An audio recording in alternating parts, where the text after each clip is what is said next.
Alhamdulillahi Rabbil Alamin. Wassalatu wassalamu ala ashrafil anbiya'i wal mursalin wa ala alihi wa ashabihi ajma'in. Allahumma rabbi shrah li sadri wa yassir li amri wahlul 'uqdatam min lisani yafqahu qawli wa la hawla wa la quwwata illa billahil 'aliyyil 'azim. Allahumma la sahla illa ma ja'altahu sahla wa anta taj'alul husna in syi'ta sahla. Rabbi yassir wa la tu'assir wa atmim bil khair amma ba'd.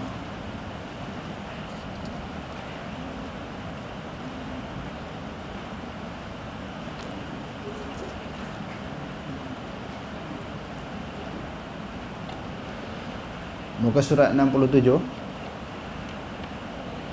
Qala an-nabiy sallallahu alaihi wasallam li Husainin, kam ilahan ta'budu? Qala sab'atan, sittan fil ardi wa wahidan fis sama'. Qala man li gharbatika wa rahbatik? Qala alladhi fis sama'. Qala fatrukis sittata wa'budil ladzi fis sama' wa ana u'allimuka da'wataini fa aslam. Wa 'allamahu an-nabiy sallallahu alaihi wasallam an yaqul Allahumma alhimni rushdi wa qini syarra nafsi. Nabi sallallahu alaihi wasallam bertanya kepada Husain, berapa Tuhan yang engkau sembah? Lalu dia menjawab 7. Maknanya 7 Tuhan yang disembah, 6 di bumi dan 1 di langit. Maka dia telah mensyirikkan menyembah berbagai-bagai Tuhan ataupun berbilang Tuhan. Allah ni dia satu je, Esa. Tapi Husain ini dia sembah berapa tadi? Dia sembah 7 Tuhan. Maknanya keseluruhan Tuhan yang disembah 7, 6 di bumi, 1 di langit. Baginda bersabda, kepada siapa engkau bergantung, harap dan takut? Dah Tuhan tu banyak, bila nak berdoa kepada yang mana? Kalau kamu nak bergantung, nak minta sesuatu, hajat pertolongan, nak minta kepada Tuhan yang mana satu? Sebab kamu sembah 7 Tuhan. Ataupun bila kamu didatangkan sesuatu musibah, mudarat, sesuatu bencana, malapetaka, kamu minta kat Tuhan mana? Dia menjawab, yang berada di langit. Masa dia kafir lagi Husain ni, dia kata dia minta yang ada di langit, walaupun Tuhan lain yang dia sembah, berbagai-bagai Tuhan yang dia sembah. Tetapi bila ada hajat, bila terdesak, bila datang sesuatu musibah, dia minta Tuhan yang berada di langit.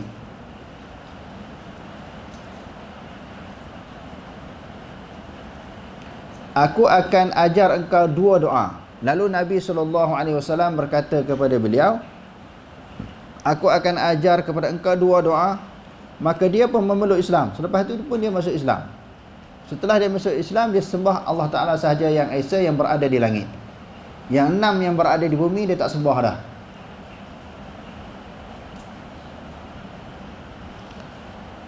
Maka dia pun memeluk Islam, dan Nabi SAW pun mengajarnya untuk mengucapkan, ya Allah, ilhamkan petunjuk bagi diriku dan peliharalah aku daripada keburukan diriku. Nabi ajar dia supaya dia apa? Pelihara, minta Allah Ta'ala pelihara diri dia, dan Allah Ta'ala sentiasa memberi petunjuk, hidayah kepada dia. Jadi petunjuk dan hidayah ni penting. Tanpa petunjuk dan hidayah daripada Allah Subhanahu Wa Ta'ala, kita ni semua sesat. Tanpa petunjuk daripada Allah Ta'ala, kita ni semua sesat. Boleh jadi kita jadi Yahudi, Nasrani, mungkin jadi masuk ajaran sesat ke, Buddha ke, apa lagi agama-agama yang sesat dalam dunia ni. selain daripada Islam semuanya sesat. Inna dina indallahil Islam. Sesungguhnya agama yang diredai di sisi Allah Subhanahu wa taala, yang diterima semua Islam sahaja. Wa may yabtaghi ghairal islami dinan falan yuqbala minhu wa huwa fil akhirati minal khasirin. Barang siapa yang memilih agama, cara hidup selain daripada agama Islam, segala usaha-usaha yang dia buat Allah Ta'ala tak terima, dia buat baik pun Allah Ta'ala tak terima. Kalau dia beragama Yahudi, Nasrani, Buddha, Hindu dan sebagainya, orang-orang yang kafir juga, orang-orang yang bukan Islam juga banyak membuat kebajikan. Kamu yakin tak? Pernah tengok tak? Tahu tak? Orang kafir pun buat baik. Bagi duit kepada apa dia, mangsa banjir, orang yang ditimpa, golongan yang ditimpa musibah. Maknanya orang yang berlaku kebakaran rumah dia, bencana alam berlaku kepada dia. Banyak juga NGO daripada orang kafir ni, dan juga persatuan-persatuan kafir, dia bagi menghulurkan sumbangan dan bantuan. Maka bukankah itu suatu kebaikan, suatu kebajikan? Maka itu kebaikan dan kebajikan. Tapi adakah mereka memperolehi pahala? Jawapannya tak dapat. Rugilah. Sebab asas sesuatu ibadat dia kena beriman dulu. Kalau orang tu tak beriman, maka segala ibadat dia tidak diterima oleh Allah. Jadi kita ni alhamdulillah wa syukrulillah, bersyukur kepada Allah Ta'ala bagi taufik hidayah kepada kita. Kita ni berpegang teguh dengan agama Islam, dilahirkan daripada kedua ibu bapa kita yang beragama Islam, adalah merupakan satu nikmat yang besar. Ada orang lain dilahirkan daripada kedua ibu bapa yang kafir. Ayah dia kafir, ibu dia kafir.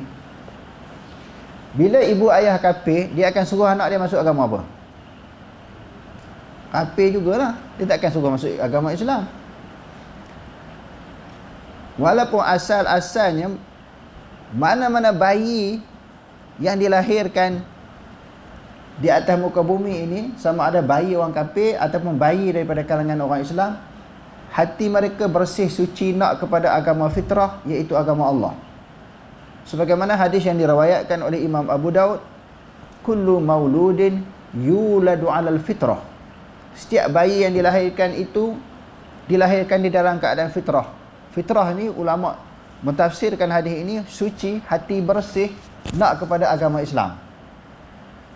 Sebab masa di alam roh lagi, semua kita ini dan semua roh-roh manusia, semua mengiktiraf, semua mengakui Allah Ta'ala sebagai Tuhan. Lahir saja atas muka bumi ini lawan Tuhan. Masa kita sebelum ditiupkan di dalam jasad masing-masing, kita berada di alam roh. Jadi roh-roh manusia ini semua mengiktiraf, mengaku Allah sebagai Tuhan. Alastu bi rabbikum qalu bala syahidana. Allah Ta'ala tanya, adakah tidak aku ni Tuhan kamu? Semua jawab, ya. Kami saksi, kami ikrar, kami mengaku, kami iktiraf Allah Tuhan kami. Tetapi bila lahir di atas muka bumi, dah dewasa, lawan Allah Ta'ala. Kalau orang kafir terus menentang Allah, menyembah Tuhan-Tuhan yang lain daripada Allah. Sebuah tokong, batu, kayu yang mereka buat sendiri, mereka sembah, dan mereka melahirkan ketakutan kepada Tuhan mereka.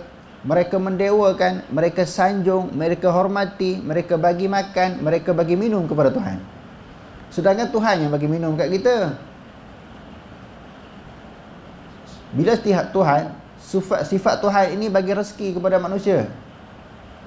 Inna Allah yarzuqu man yasha'u bighairi hisab. Sesungguhnya Allah Ta'ala memberi rezeki kepada sesiapa yang dikehendaki tanpa boleh dikira dan boleh dihitung. Banyak mana rezeki Allah Ta'ala bagi. Jadi nak kena sembah Allah Ta'ala, jangan sembah Tuhan yang lain daripada Allah. Syukur kepada Allah Ta'ala bagi kita jadi Islam. Jadi Dalam hadis ni kata fa abawahu yuhawidanihi wa yunassiranihi wa yumajjisanihi. Ibu bapa dia lah yang berperanan, yang meyahudikan dia, yang menasranikan dia, yang memajusikan dia. Anak-anak ni diikut agama ibu bapa dia. Kalau ibu bapa dia tidak Islam, anak-anak pun ikut jadi tak Islam. Kalau dah Islam macam mana? Jadi Islam juga. Kalau dah Islam, anak-anak jadi Islam lah, sebab ibu bapa yang beragama Islam. Maknanya satu sudut dah okey. Tetapi ibu bapa tu baik ke tak baik? Sembahyang ke tak sembahyang? Anak-anak akan tiru juga. Ibu bapa puasa tak puasa? Anak-anak akan tiru juga. Ibu bapa isap rokok ke tak? Anak-anak akan tiru juga. Ibu bapa takut kepada Allah ke tidak? Anak-anak akan tiru juga. Kalau ibu bapa yang tak takut kepada Allah, maka anak-anak pun tak takut kepada Allah. Ibu bapa yang tidak mentaati perintah dan suruhan Allah, anak-anak pun akan ikut juga. Jadi fa abawahu yuhawidanihi wa yunassiranihi wa yumajjisanihi.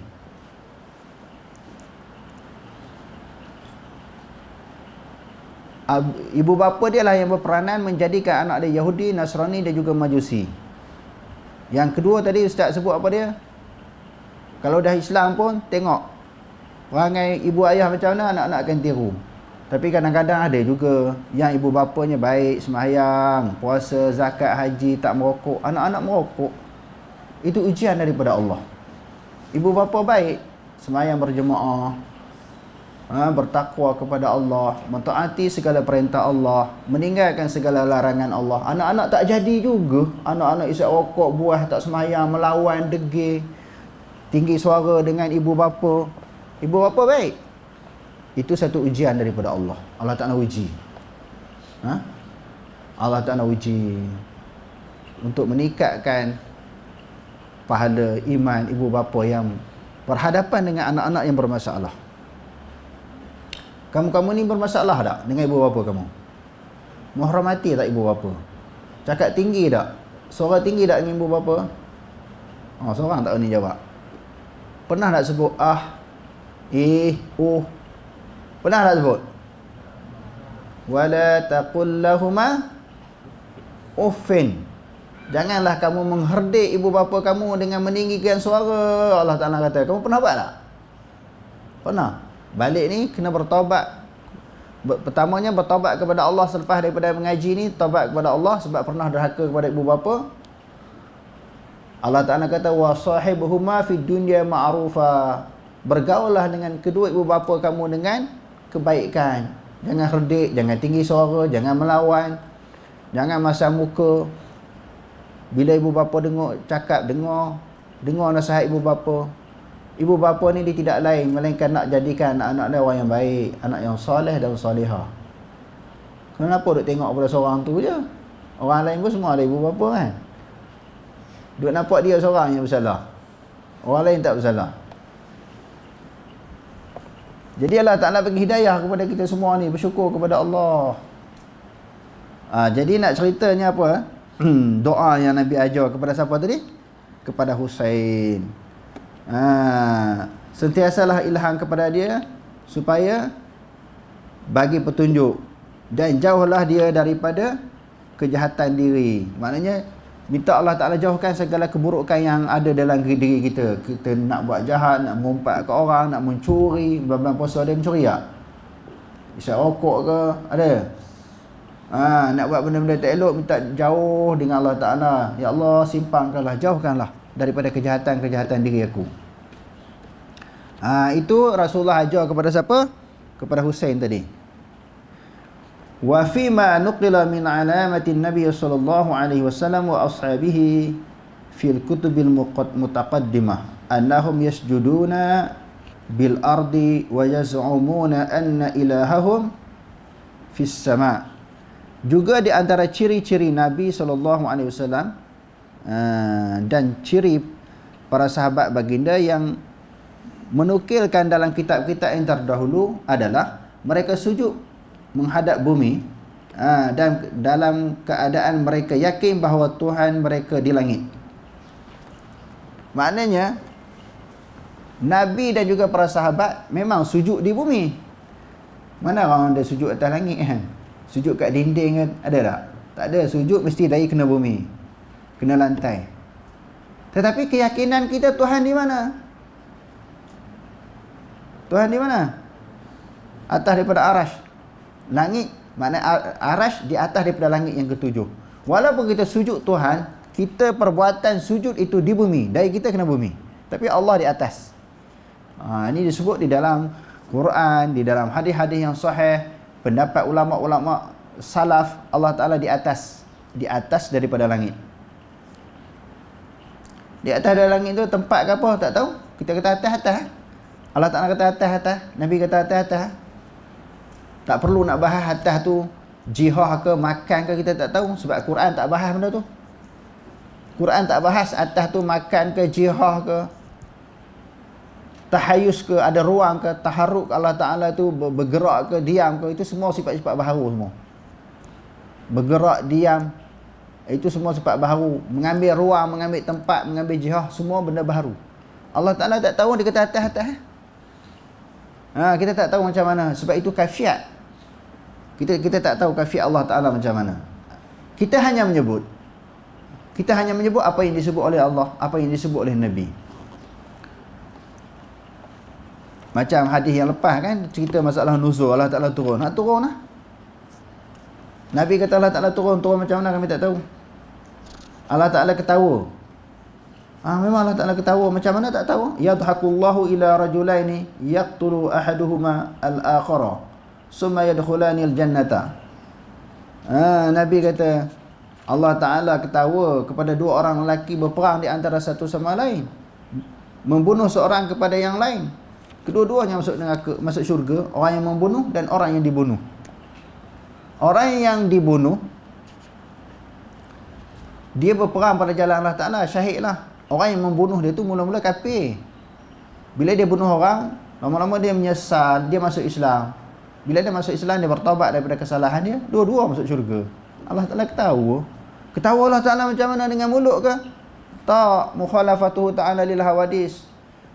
Kalau kata dengan mulut, mulut ni dia ada bibir, ada gigi, ada lidah, ada gusi kan? Tak. Macam mana kita tak tahu? Cuma itulah yang disebut oleh Nabi SAW. Warawa Abu Daud fi sunanihi anna Nabi sallallahu alaihi wasallam qala innama baina as-sama'in ila sama'in masirata kadza wa kadza. Abu Daud meriwayatkan dalam sunannya bahawa Nabi SAW bersabda, sesungguhnya jarak di antara satu langit dan langit yang lain adalah sekian-sekian. Wa dzakara al-khabara ila qawlihi, dan lalu Nabi menyebut hadis sehingga wa fawqa dzalikal arsyu, atas daripada segala langit itulah arasy Allah. Antara satu langit, langit yang pertama kan, dengan jarak dengan langit yang kedua, jarak dia sekian-sekian. Nabi sebut dalam hadis langit pertama dengan kedua sekian-sekian jarak, lagi kedua dengan ketiga pun sama. Adapun arasy Allah atas daripada segala langit. Arasy tu, kalau dalam bahasa Arab biasa, arasy adalah katil. Katil tu singgah sana, tempat yang diduduki oleh raja-raja duduk atas katil, itu arasy. Wa rafa'a abawahi 'alal arsy wa kharru lahu sujada.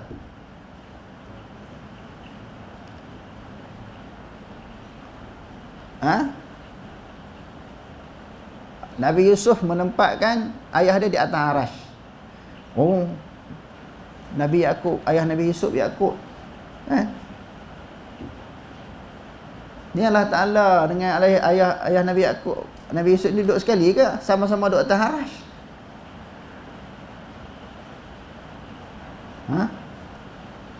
Arasy itu maksudnya katil. Hak katil manusia sebagaimana yang kita tahu itulah. Katil Allah Ta'ala kita tak tahu macam mana. Wallahu alam, tak pernah tengok. Allah Ta'ala atas daripada arasy. Itulah yang disebut di dalam Quran dan hadis. Dia kata di sini wa fawqa dzalikal arsyu. Atas yang demikian itu adalah arash, atas langit yang ketujuh. Wallahu subhanahu fawqa dzalika. Allah Taala atas daripada arash. Sebab itu tak timbul kemusykilan, persoalan. Kalau sebelum ada arash, Allah Taala berada di mana? Atas darah. Bukan duduk sebelum ada arash, bukan Allah Taala duduk atas arash macam ni. Berdamping, berdempik, bersentuhan, tak atas darah. Macam mana? Wallahu a'lam. Mukhalafatuhu ta'ala lil hawadis. Wallahu a'lam. Aqulu qawli hadza wa astaghfirullah al-azim li wa lakum. Wassalamualaikum warahmatullahi ta'ala wabarakatuh.